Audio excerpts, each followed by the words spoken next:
How much, Pauline, do you think, kind of the momentum we're seeing here with a luxury shopper, how much would you pin on that in the stock market? Some, not a direct correlation. There are definitely segments of luxury spenders, high net worth, ultra high net worth, whose net worth is very tied up in stocks. And when they're feeling confident, when they have events and travel and all the things that go with the stock market, they spend. But most of the growth of the last decade or two has come from aspirational consumers. And I'd say the housing market, jobs, other factors have more played into whether they're in the mood to go shopping. And they are, by the way, they are shopping. Yeah, it seems like. I mean, it's also interesting if you look at the trend that we have seen among middle-income shoppers to do stuff instead of buy stuff, right, over the past year. How is that playing out with the luxury shopper? Are they just doing both? Well, some of it is when you do stuff and you are visible, you also want to look good. Yeah, have to look good. So there's always a bit of a compulsion to buy stuff to look good while you're doing stuff. So that certainly plays out for travel and for weddings and other big occasions, even for going out to dinner. The reality is there is some shift going on in terms of experiences versus goods.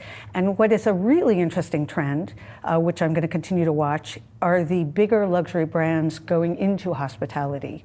So, for example, Vuitton will be opening its first ever hotel in Paris, Vuitton Hotel.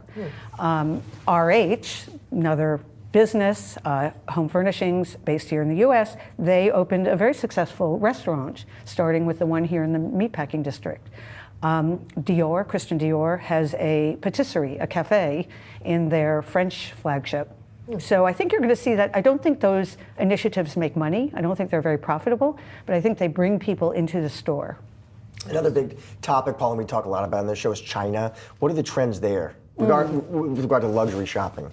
A few things. First of all, they're much more discriminating now than they were 5 or 10 years ago. So if I said before there's a bifurcation between high-performing luxury brands and the rest, I think the Chinese have shown a level of sophistication that is playing into that as well. Secondly, they're not spending while they travel to the same extent that they did. So they're spending a lot more at home. They are traveling. They're not traveling to the US or Europe in the same numbers, but they're going to Korea and to Japan. But they've become accustomed to shopping locally. So where they're buying has shifted.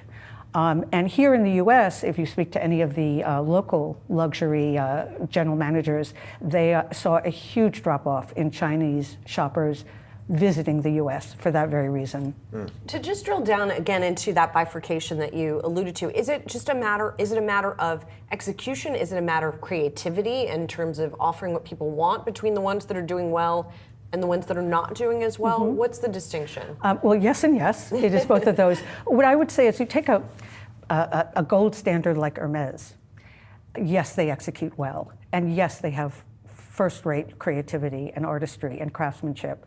But they also have, I think, managed this very delicate balance between heritage and modernity. So how do I stay true to what I have always stood for, and how do I continue to create new desirability and feel relevant to the times we live in? Many of the luxury brands, particularly the younger ones, I think have gone way too heavily into the trend, into the contemporary, into digital marketing. And I think in the process, they've lost their roots, they've lost authenticity. And they also have overexpanded in an effort to be so commercial. Whereas Hermes has been very, very disciplined in not overexpanding. If they wanted to double their business tomorrow, they could. But they know that if they want to be around in 100 years from now, they better restrain that growth level.